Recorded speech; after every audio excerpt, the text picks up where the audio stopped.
नमस्कार दोस्तों, आज की यह कहानी धनतेरस की है। एक समय की बात है, भगवान विष्णु मृत्युलोक यानी धरती पर विचरण करने आ रहे थे। तब लक्ष्मी जी ने भी उनके साथ चलने का आग्रह किया। तब विष्णु जी ने कहा, यदि तुम मेरी बात मान लो तो मैं तुम्हें अपने साथ ले जा सकता हूँ।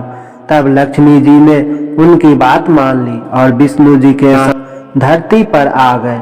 कुछ देर बाद एक जगह पहुंचकर भगवान विष्णु ने लक्ष्मी जी से कहा, जब तक मैं न आऊं तो यहीं रहना, मैं दक्षिण दिशा की ओर जा रहा हूं, तुम उधर मत आना।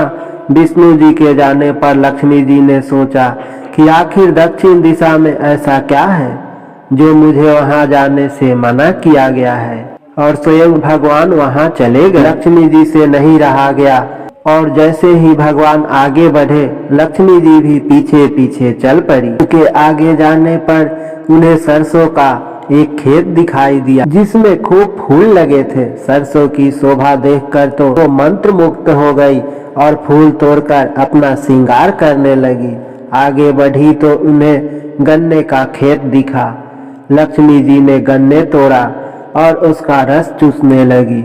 उसी क्षण भगवान विष्णु जी वहां आ गए और उन्होंने लक्ष्मी जी को देखकर उनसे नाराज होकर उन्हें श्राप दे दिया कि मैंने तुम्हें इधर आने को मना किया था, पर तुम नहीं मानी और किसान की चोरी कर अपराध कर बैठी।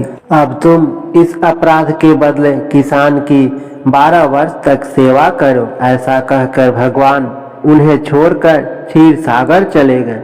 तब लक्ष्मी जी उस गरीब किसान के घर रहने लगी।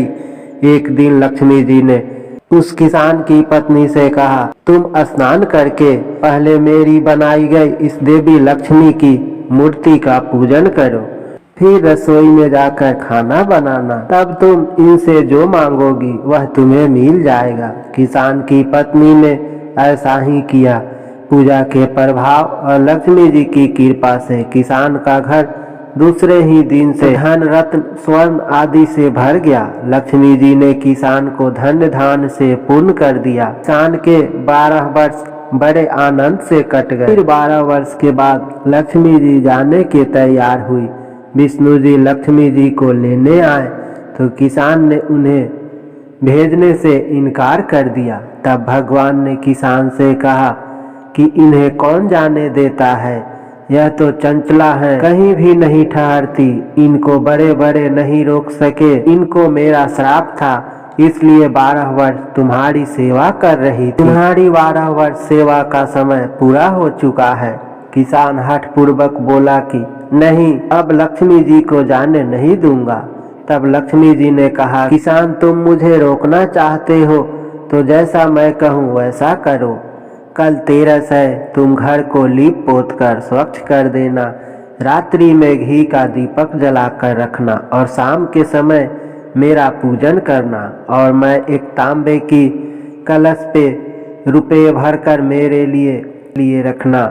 मैं उस कलश में निवास करूंगी, किंतु पूजा के समय में तुम्हें दिखाई नहीं दूंगी। इस एक दिन की पूजा से पूरे वर्ष तुम्हारे घर से मैं नहीं जाऊंगी। यह कहकर वह दीपकों के प्रकाश के साथ 10 दिशाओं में फैल गई।